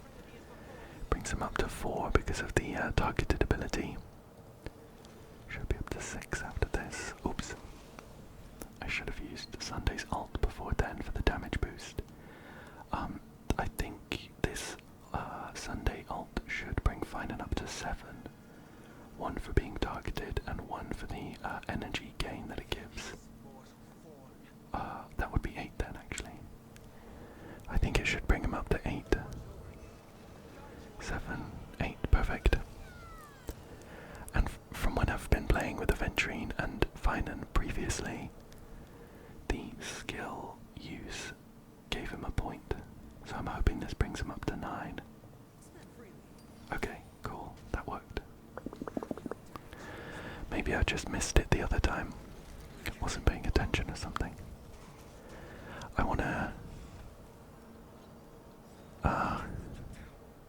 I was gonna say I wanted to save Aventurine's ult for the second phase, but there's a decent chance that Aventurine won't get a go in the second phase, so I'm just going to use it now, and then pop Phainon's ult.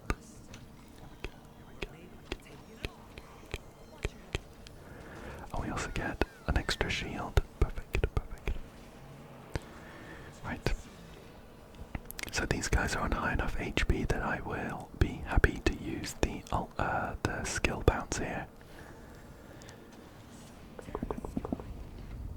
Boom. Oh, perfect, to clear them out in one hit. Quite a few of you very helpfully raised that it's not always the best just to use his enhanced like taunt and counter all the time. Sometimes it actually gives you more of these bounce stacks if you just do an attack. So I think that's what I'll do in these cases where there's just like two or one person, and if there's like a load of them, or maybe if they're about to go with like a really hard hitting attack, it could be worth doing the taunt, which also gives you some damage regen, some damage reduction rather. So I'm just going to do a normal hit. And we'll do a bounce now.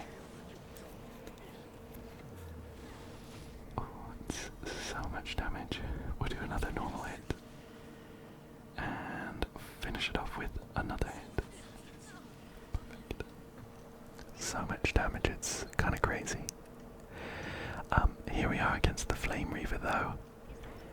And we'll pop a couple of techniques. I think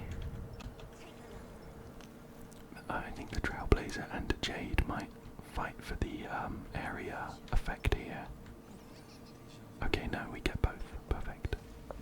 We'll jump in with a hit from the Herta. It has been a little while since I last played with the Herta, so I'm excited to see her in action again. We need to attack this guy with a skill, so I'm going to go ahead and do that.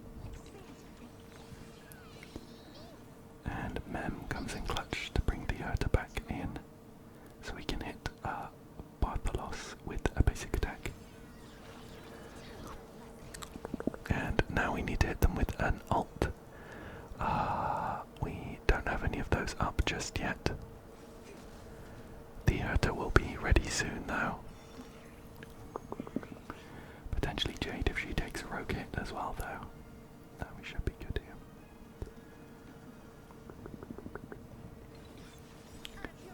I'll do an ult here with the Herta. Should clear off the Spirit Thief. Perfect. Gives us a nice damage boost as well. And then we'll hit them with a skill. Boom. Some pretty nice damage. There.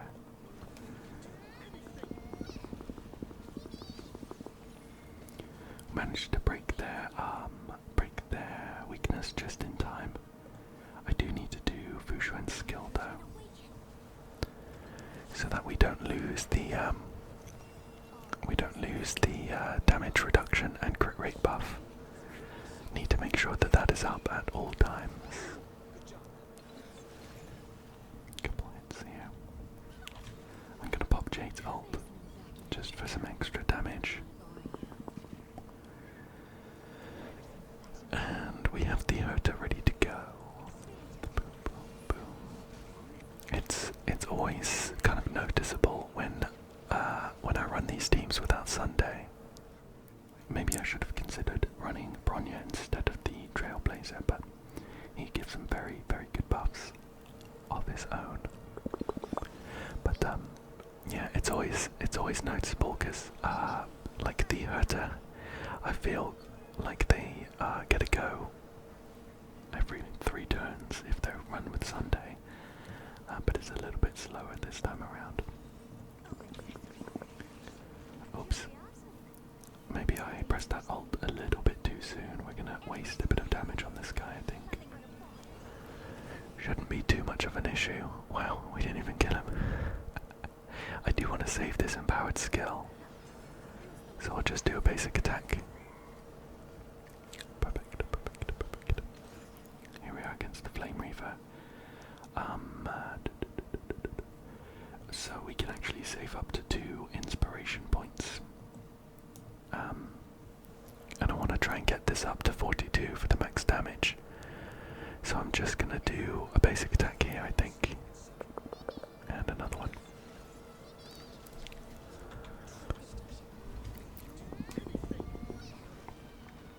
Couple of hits here. We're looking very good for skill points. We're a very skill point positive team. And Vushren has a chunky heal for herself. Okay, perfect. Now that all the summons are here, I feel a lot better about using the Urta's skill.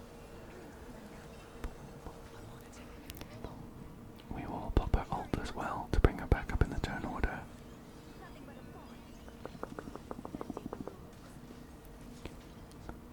Okay, cool. I'm just going to use this skill here. Need to try and take this guy out quickly. We're not doing like insane amounts of damage like on the first half of the floor, but it should be very manageable to get this done before 10 cycles are up. Boost the Urta, do a couple more hits. Boom. And Vushren is here. We don't need to use the skill.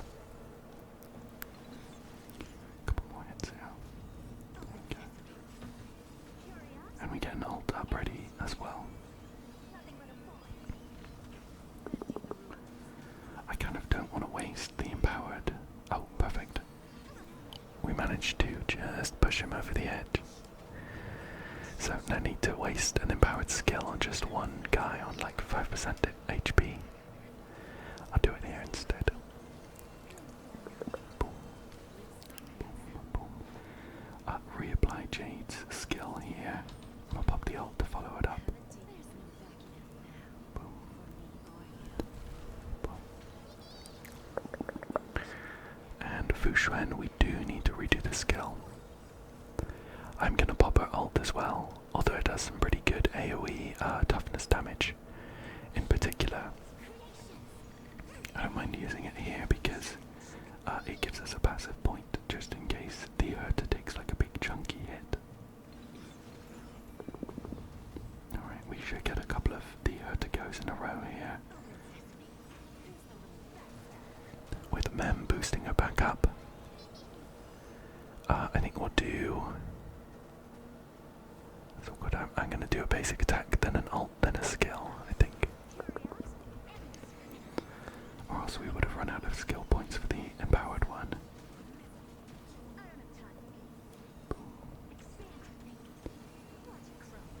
Oh, there we go. He is very close to going down. Should be able to take him out in the next couple of turns here. There we go.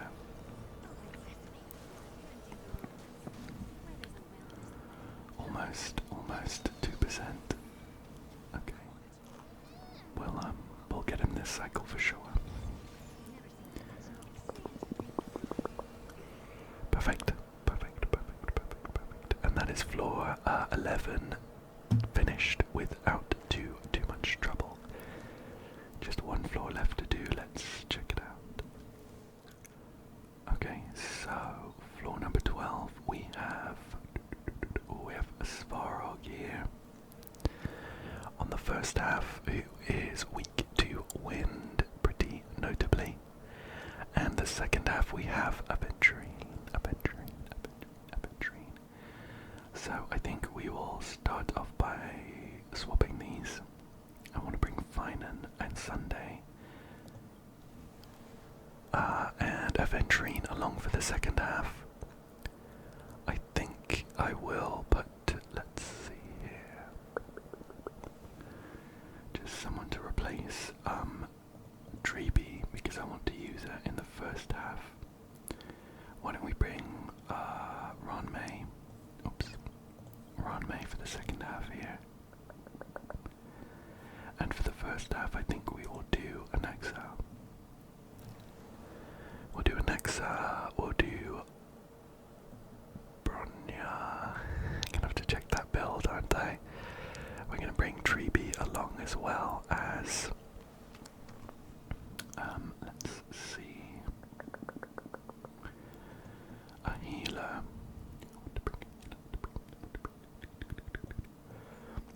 I might bring Fushwen actually. I think she is pretty good. So my comeuppance for messing around with Bronya's build has come sooner than I thought.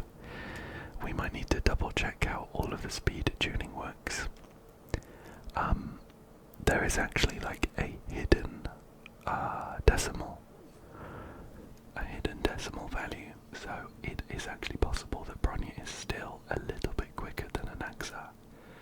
So we might take them into a fight and check, and if Bronya goes first, I'll quit and then tweak the build. But otherwise, let's check the characters we've swapped in. So we have Anaxa for the first half. He has 2,935 attack, 139 speed, 77.8% crit rate, and 90.1% crit damage. But that crit damage gets boosted by his imperative hiatus bonus ability, so that will go up by 140%. Because he's the only erudition character on the team. Otherwise he's on his signature light cone. Life should be cast to flames. He is E0, and I have him on a 4-piece Eagle of Twilight line set. He ults a lot, so he should get boosted by that quite frequently. And a 2-piece Rutilant Arena for the skill damage increase. And he is all traced up. Ranmei here is pretty quick, 151. And otherwise, the only other stats we really care about are energy regen, 119.4, and break effect, 189. She is on the Memories of the Past light cone, which gives some extra break effect and a little bit of energy regen. She is mostly traced up. We're actually missing a bit on the skill and the ult, but it should be fine for now. And I have her on a split set, focusing on the substats, speed and break effect really. But the Talia Kingdom of Banditry planar ornaments for some extra break effect, and she's at E0. So we're gonna go into this fight, and if Bronya goes before Anaxa, I'm gonna quit. I'm not gonna bother with it, and we'll take a look at her build to see if we can drop a bit of speed somewhere. It's a little bit awkward, but I would love to see Anaxa before Bronya here. That would be very, very nice. We'll start the fight here with a Terrify from Anaxa and a shot. Let's see, up here. Okay, perfect.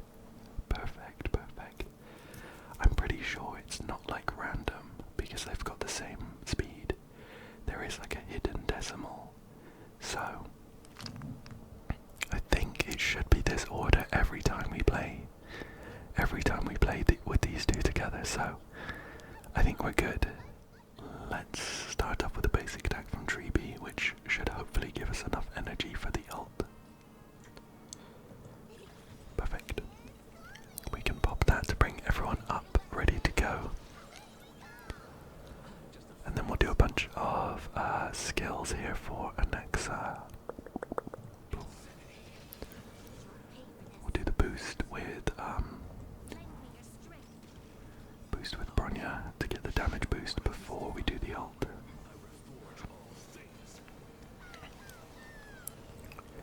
And here we go. Boom. And a follow up. Boom. Some very nice damage there. Oops. I should have done that hit on the other guy who still had some weakness, some toughness left.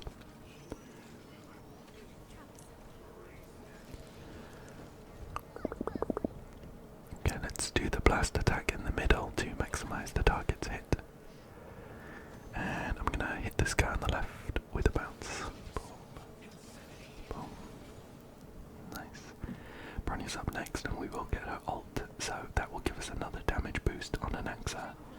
that I don't want to miss.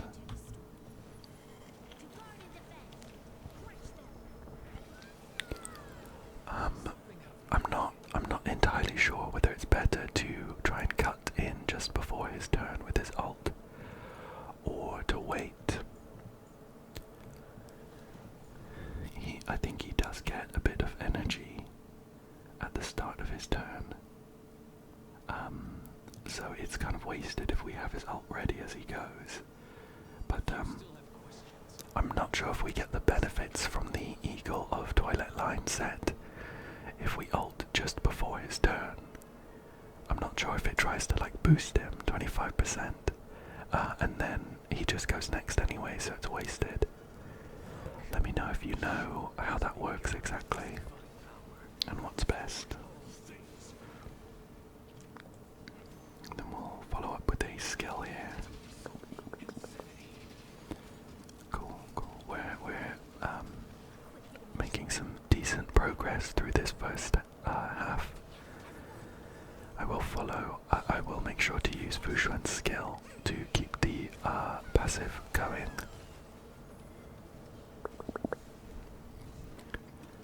Oh, and Treeby is here, ready to use another ult. And we do need to keep her skill up as well. So I'm gonna need to do... Oh, my Treeby lost her go. What's that about? She was gonna go next. That's awkward. We're not gonna get the benefits of the skill for now then. Not much we can do about that. I'm gonna do a skill and then an ult.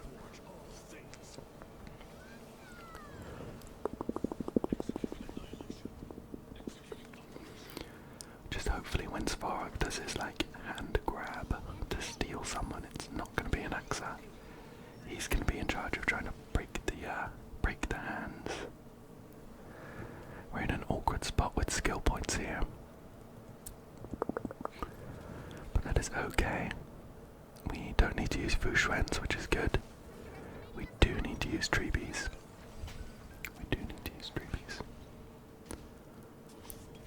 Oh, here comes the hand.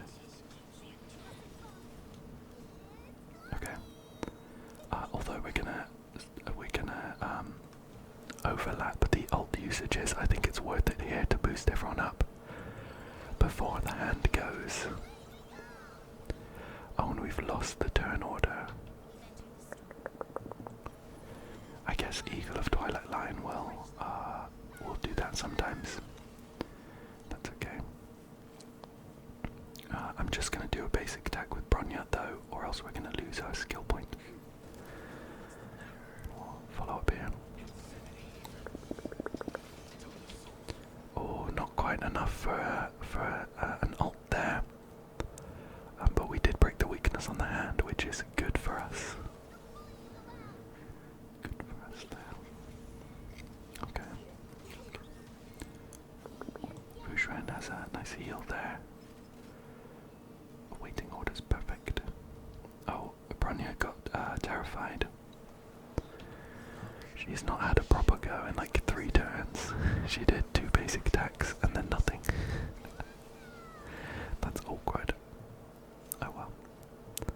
Just gonna hit someone here with the skill. Managed to take down the hand before it grabbed anyone, which is good for us. Wow, Bronya's sat all the way down there. Make sure that skill is up. I think I'm gonna do. Yeah, I'm gonna use Treeby's ult here. Use that now. Away we go. Oh, we didn't manage to cut in ahead of Svarog, so he's gonna get a go here.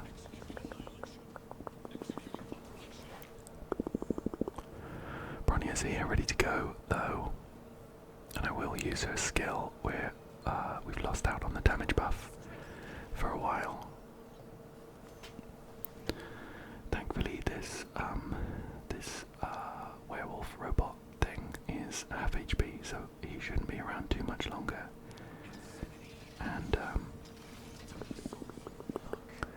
and then we'll be able to focus our bounces on Svarog a bit more.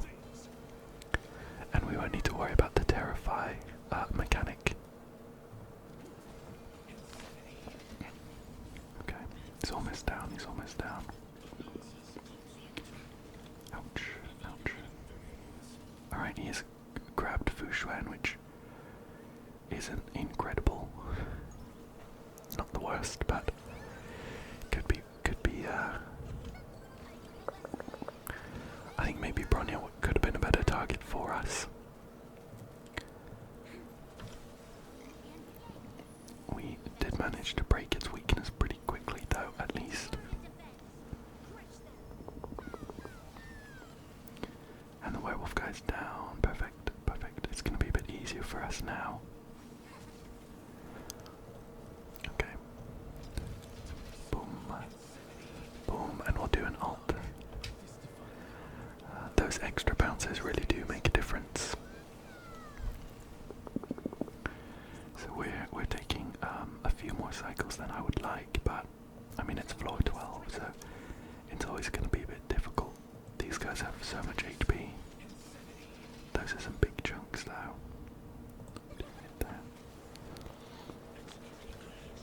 And our second half should be nice and easy. I'm gonna do that and an ult here. Fushuan's ult does actually heal a bit, so although it's not up all the time, it does give us a little bit of sustain.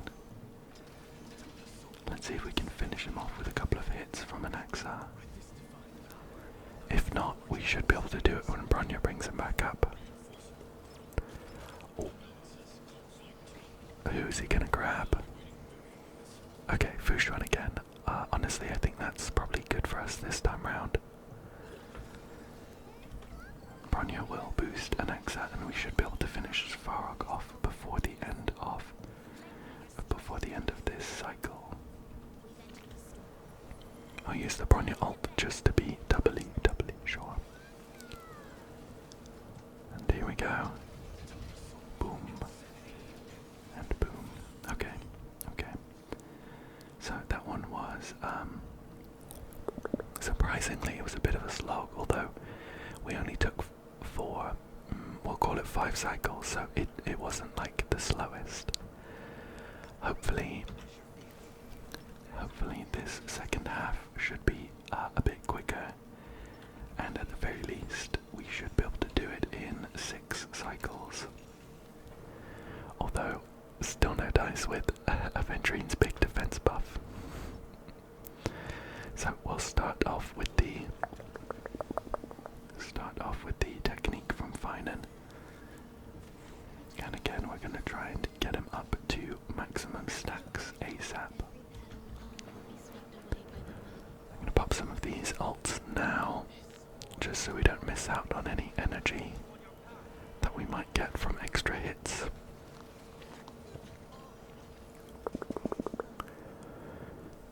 Okay, some awkward hits on our squishiest people there. But that is okay, we're going to be spending most of the time with Castellana sat on his own, bless him. I'm going to do a skill and an ult with Phainon, and then we should be able to get Castellana up and running when Sunday goes in a second. Here we go. So I'll pop a skill and then follow it up with the ult, and here we go. I'll start off with the bounce here. Boom. Just so much damage. And we'll do an attack. I don't want to waste this bounce on this one guy, so I'll do another attack. And here is Aventurine. We'll do a bounce. Half HP already. And another one. I mean, I love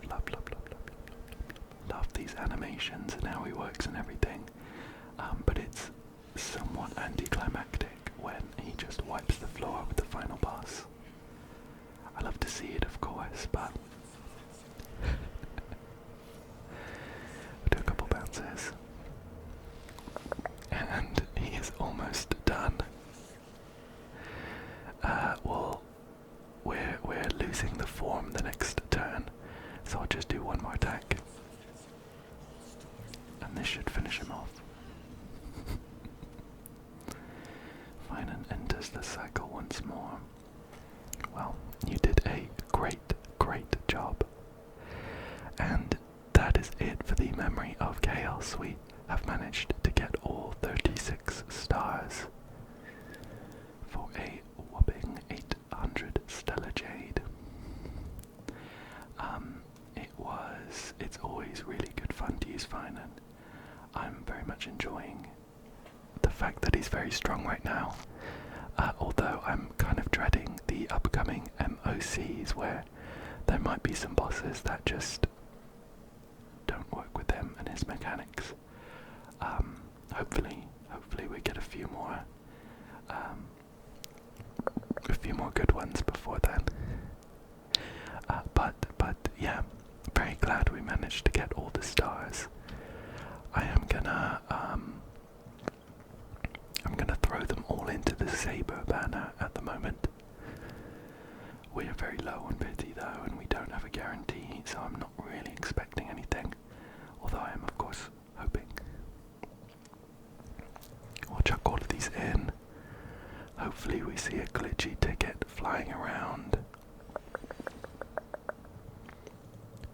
A couple more we have. Like 3 more after this. I think we should at least see a 4-star, which might give us another pull. Okay, we have 2 more. We have 1 more, unless this is a 4-star.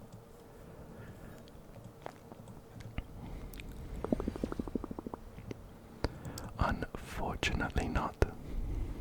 No luck, I'm afraid, there. But that is okay.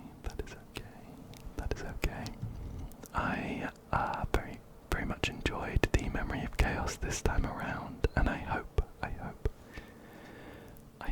that you enjoyed it as well, that you found it entertaining and maybe relaxing. And I hope as well that you come back again soon for another one.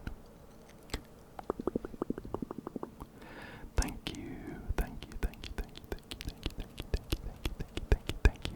you so much for joining me today, and good night.